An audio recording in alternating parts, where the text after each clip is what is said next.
Electromagnetic induction. तो students, ये जो टॉपिक है ये फिजिक्स का एक बहुत ही डीप टॉपिक है जिसका बहुत गहरा एप्लीकेशन होता है बहुत जगहों पे। लेकिन इसको समझने से पहले सबसे पहले हम देखेंगे व्हाट इज गैल्वेनोमीटर। तो स्टूडेंट्स, आप देख सकते हो ये सिंपल सा एक इंस्ट्रूमेंट होता है, एक डिवाइस होता है। क्या करता है देखो, मैं बताता हूं आपको। आप इस डिवाइस को किसी भी इलेक्ट्रिक सर्किट में कनेक्ट कर सकते हो।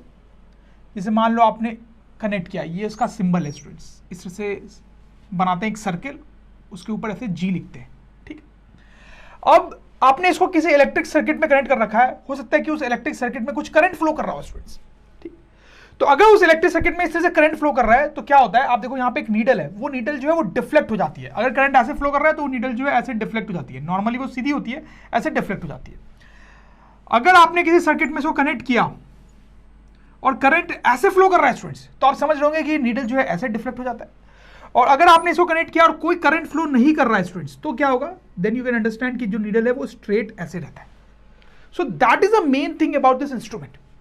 सो देखो क्या है, इस इंस्ट्रूमेंट का काम ये है कि आपको ये बता देगा कि करंट फ्लो कर रहा है या नहीं कर रहा है। अगर आपने इसको कनेक्ट किया और करंट फ्लो नहीं कर रहा है तो नीडल डिफ्लेक्ट नहीं करेगी, और फ्लो कर रहा है तो डिफ्लेक्ट करेगी। तो हम लिख सकते हैं कि galvanometer tells us if current is flowing और नॉट। और इसके अलावा ये भी बताता है कि अगर करंट फ्लो कर रहा है तो किस डायरेक्शन में कर रहा है, इजंट इट। आप देखो इन दोनों से पता चल रहा है कि किस डायरेक्शन में फ्लो करता है करंट, वो भी ये बताता है। तो लिख लेते हैं galvanometer also tells us the direction of current. तो अब देखते हैं स्टूडेंट्स इलेक्ट्रोमैग्नेटिक इंडक्शन क्या होता है। तो स्टूडेंट्स, हमने एक कॉइल लिया इस तरीके का, ठीक है, मतलब एक कंडक्टिंग वायर है जिसको हमने वाइंड करके ऐसा बना लिया है। आप इसको सोलेनॉइड भी सोच सकते हो। अच्छा, अब इसके दोनों एंड्स जो हैं उसके बीच में हम गैल्वेनोमीटर इस तरह से कनेक्ट कर लेंगे। और आप समझ सकते हैं कि गैल्वेनोमीटर की नीडल अभी जो है वो स्ट्रेट रहेगी क्योंकि इसमें कोई करंट तो फ्लो कर नहीं रहा, ठीक। अच्छा, अब हम क्या करेंगे स्टूडेंट्स, एक मैग्नेट लेंगे, उसके दो पोल्स होंगे, नॉर्थ पोल साउथ पोल, ठीक है। और मैग्नेट अभी रेस्ट पे। और ये जो नीडल है आप देखो कैसी है, ठीक है, कोई करंट फ्लो नहीं कर रहा है। लेकिन स्टूडेंट्स, यहां पे एक बहुत अमेजिंग सी चीज आप देखोगे जब इस मैग्नेट को मैं मूव करूंगा। तो इस मैग्नेट को मूव करने पे आप देखोगे कि जो नीडल है वो डिफ्लेक्ट करने लगेगा। जैसे मैं आपको दिखाता हूं, तो हमने मैग्नेट को इधर मूव करा है तो ये मैग्नेट इधर जा रहा है स्टूडेंट्स, और आप देखो नीडल जो है वो डिफ्लेक्ट हो गई है। इसका मतलब क्या है स्टूडेंट्स, क्या मतलब है इसका? इसका मतलब है कि जब ये मैग्नेट इधर मूव करता है तो इस सर्किट में करंट फ्लो करने लगता है, तभी तो ये नीडल डिफ्लेक्ट हुई है।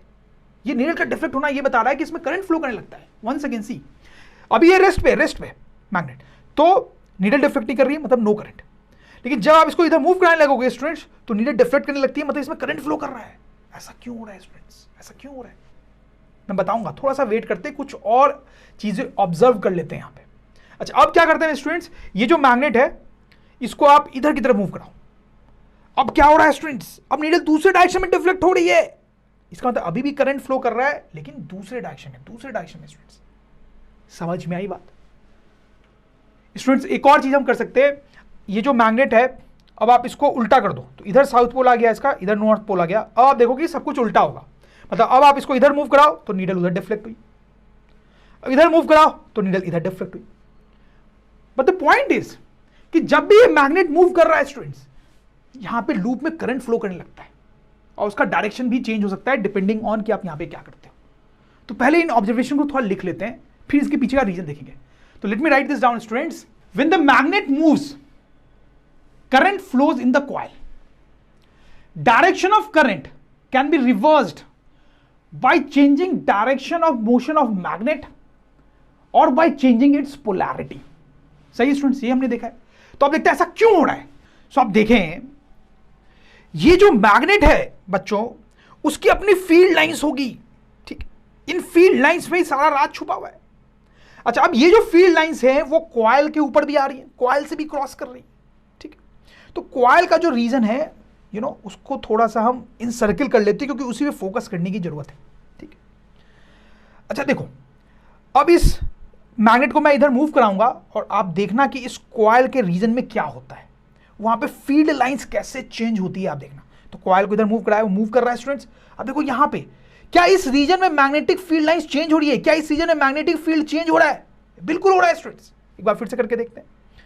तो आप देखना, जब ये इधर मूव करेगा तो इस रीजन में मैग्नेटिक फील्ड चेंज हो रही होगी, फील्ड लाइंस आगे की तरफ जाएंगी, मतलब उस रीजन में मैग्नेटिक फील्ड की वैल्यू जो है वो टाइम के साथ चेंज हो रही है। तो आपने इसको जब मूव किया तो आप देखो इस रीजन में मैग्नेटिक फील्ड चेंज हो रही है, राइट स्टूडेंट्स। तो क्या होता है, ऐसा लॉ है फिजिक्स में कि अगर किसी कॉइल से मैग्नेटिक फील्ड टाइम के साथ चेंज हो तो उस लूप में करंट फ्लो करने लगता है स्टूडेंट्स। समझ में आ रही बात? अगर किसी लूप में कॉइल में मैग्नेटिक फील्ड चेंज हो किसी कारण से तो उस कॉइल में करंट फ्लो करने लगता है, इसलिए इसमें करंट फ्लो कर रहा था। तो देखो जब आप इसको मूव करते हो तो इस कॉइल में मैग्नेटिक फील्ड चेंज हो रही है जिसके कारण करंट फ्लो करता है। जब इसको दूर ले जाते हो तब भी देखो आप, क्या तब भी इसमें मैग्नेटिक फील्ड चेंज हो रही है स्टूडेंट्स? बिल्कुल हो रही है, इसलिए तब भी करंट फ्लो करता है students. I hope you understand this. तो स्टूडेंट्स हम इसको लिख भी सकते हैं, when magnetic field changes with time through a coil, current flows in that coil. This phenomena is called electromagnetic induction, और शॉर्ट में EMI। तो स्टूडेंट्स इसी फेनोमेना को इलेक्ट्रोमैग्नेटिक इंडक्शन बोलते हैं, या शॉर्ट में EMI। EMI, E for electro, M for magnetic and I for induction. I hope you get this. अच्छा स्टूडेंट्स एक और इंटरेस्टिंग बात मैं आपको यहां पे बताता हूं। देखें इस बार मैं मैग्नेट को फिक्स कर दिया मैंने रेस्ट पे, मैग्नेट मूव नहीं करूंगा, ये कॉइल है, ठीक है। अच्छा आप सपोज करो इस कॉइल को अगर मैं इधर मूव करूंगा तो आप बताना मुझे क्या होगा, क्या लगता है आपको? इस कॉइल को इधर मूव करूंगा तो क्या होगा? मैग्नेट को मूव नहीं कर रहा हूं, क्या तब भी इस कॉइल में मैग्नेटिक फील्ड चेंज होगी? देखो आप इसको अगर हम इधर मूव कराते हैं तो अभी भी उसमें मैग्नेटिक फील्ड चेंज हो रही है स्टूडेंट्स। तो इस केस में भी नीडल डिफ्लेक्ट हो रहा है, इससे करंट फ्लो कर रहा है। समझ में आई बात? तो अगर आप मैग्नेट को रेस्ट पे रखो, कॉइल को मूव करो तो भी करंट फ्लो करेगा, क्योंकि तब भी इसमें फील्ड तो चेंज हो ही रही है। अब उसका उल्टा भी करके आप देख सकते हो, अगर आप इसको इधर मूव करोगे तो भी उससे फील्ड चेंज हो रही है, तो इस केस में भी करंट फ्लो करेगा। तो स्टूडेंट्स द पॉइंट इज कि आप इन दोनों में से किसी को भी मूव करा लो, इस कॉइल से तो मैग्नेटिक फील्ड चेंज हो ही रही है दोनों केस में, इसलिए दोनों केस में ही इससे करंट फ्लो करेगा। तो स्टूडेंट्स इसको भी हम लिख सकते हैं, current flows through the coil, इधर वी मूव मैग्नेट और द कॉइल इटसेल्फ। सही है? आई एम श्योर स्टूडेंट्स कि ये जो इलेक्ट्रोमैग्नेटिक इंडक्शन मैंने आपको बताया आपको समझ में आया होगा। कोई डाउट है तो वीडियो को रिवाइंड करके आपको देखना चाहिए। अब इलेक्ट्रोमैग्नेटिक इंडक्शन का एक और बड़ा अच्छा सा एग्जांपल मैं आपको देता हूं। Once again we have that coil with galvanometer. अब यहां पे एक और कॉइल ले रहे हैं स्टूडेंट्स, लेकिन इसमें आप देखो हम क्या कर रहे हैं, एक बैटरी कनेक्ट कर रहे हैं और एक स्विच कनेक्ट कर रहे हैं।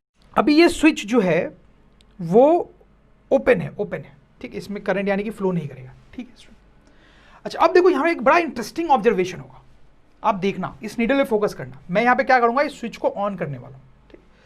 तो देखना आप यहाँ पे क्या होगा, स्विच को मैंने ऑन किया तो आपने देखा क्या हुआ स्टूडेंट्स, नीडल जो है वो डिफ्लेक्ट हुई, लेकिन वापस जो है वो जीरो पे आ गई। ध्यान देना आपको, फिर से करके दिखाता हूं। इसको ऑन किया तो आपने ध्यान दिया, नीडल डिफ्लेक्ट होती है और वापस जीरो पे जाती है। तो इसका मतलब क्या है, पहले तो नीडल डिफ्लेक्ट हुई मतलब करंट फ्लो हुआ, राइट, और वापस जीरो पे आ गई मतलब बाद में करंट जीरो हो गया। यही मतलब है ना। इसका मतलब है कि जब आप इस स्विच को ऑन करते हो तो जिस टाइम पे आप इसको ऑन करते हो इसमें थोड़ा सा कुछ करंट फ्लो करता है और फिर वो करंट वापस से जीरो हो जाता है, इसलिए तो नीडल वापस से जीरो पे आ जाता है। तो ये क्या चल रहा है, पहले तो करंट फ्लो हुआ ही क्यों और फिर वो जीरो क्यों हो गया? समझ में आ रही बात, क्या बोलना चाह रहा हूं? तो देखो आप, मैं आपको बताता हूं। देखो अभी इस स्विच को आप ऑफ मानो, ठीक है, अभी ऐसा सीन है, ठीक है, ऑफ मानो। अब यही सिचुएशन वापस मैं बनाता हूं और ये रहा हमारा स्विच।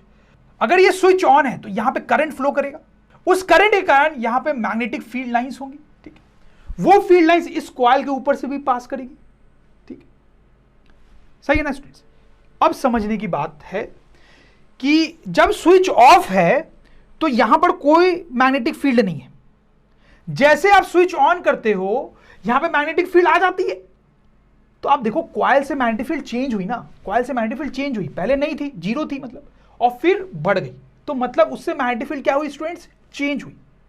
तो जैसे आपने स्विच को ऑन किया इससे मैग्नेटिक फील्ड जो है वो चेंज हुई, तो बाय इलेक्ट्रोमैग्नेटिक इंडक्शन का जो कॉन्सेप्ट है उसके अकॉर्डिंग क्या होना चाहिए, इसमें करंट फ्लो करना चाहिए, क्योंकि इसमें मैग्नेटिक फील्ड चेंज हुई तो इससे करंट फ्लो करना चाहिए, इसलिए नीडल जो है वो डिफ्लेक्ट हुआ था। समझ में आई बात? अच्छा बाद में क्यों नहीं डिफ्लेक्ट हो रहा है, बाद में वो जीरो पे क्यों आ गया?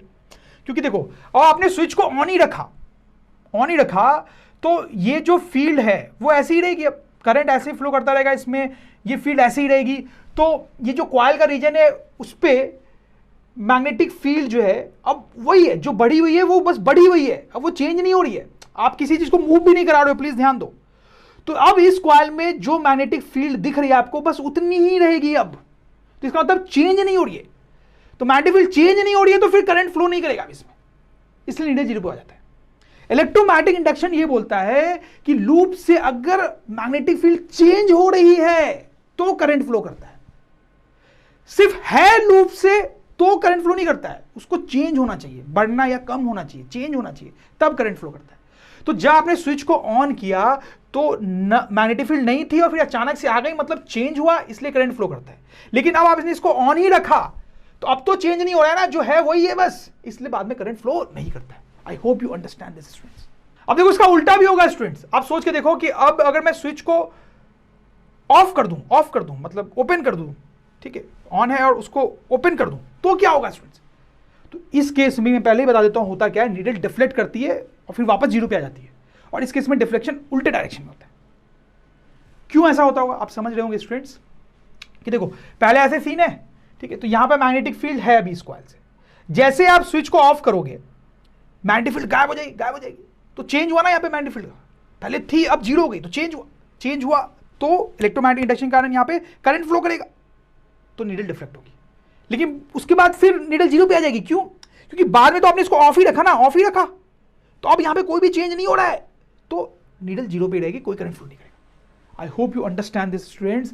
नहीं समझ में आ रहा है तो दिमाग पे थोड़ा जोर डाले, कई बार बच्चे इसमें कंफ्यूज हो जाते हैं, बट ये ऐसा ही है स्टूडेंट्स, ठीक है। अब मैं इसको लिख देता हूं, तो इसको थोड़ा सा मूव कराते हैं so that we have space.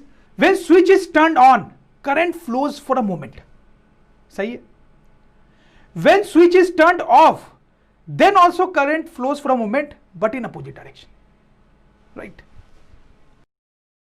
तो स्टूडेंट्स अगर ड्रोन स्टडी की ये वीडियोस आपको अच्छे लग रहे हैं तो आप प्लीज इनको लाइक करें, सब्सक्राइब करें, कमेंट्स लिखें स्टूडेंट्स, अपने थॉट्स बताएं, हमारे साथ शेयर करें कि आप और क्या चाहते हैं। और इतना ही नहीं स्टूडेंट्स, सबसे इंपॉर्टेंट नीचे शेयर बटन पे क्लिक करें और अपने दोस्तों के साथ इन वीडियोस को व्हाट्सएप और फेसबुक पे शेयर करें स्टूडेंट्स, ताकि वो भी इन वीडियोस का फायदा उठा सकें स्टूडेंट्स, राइट?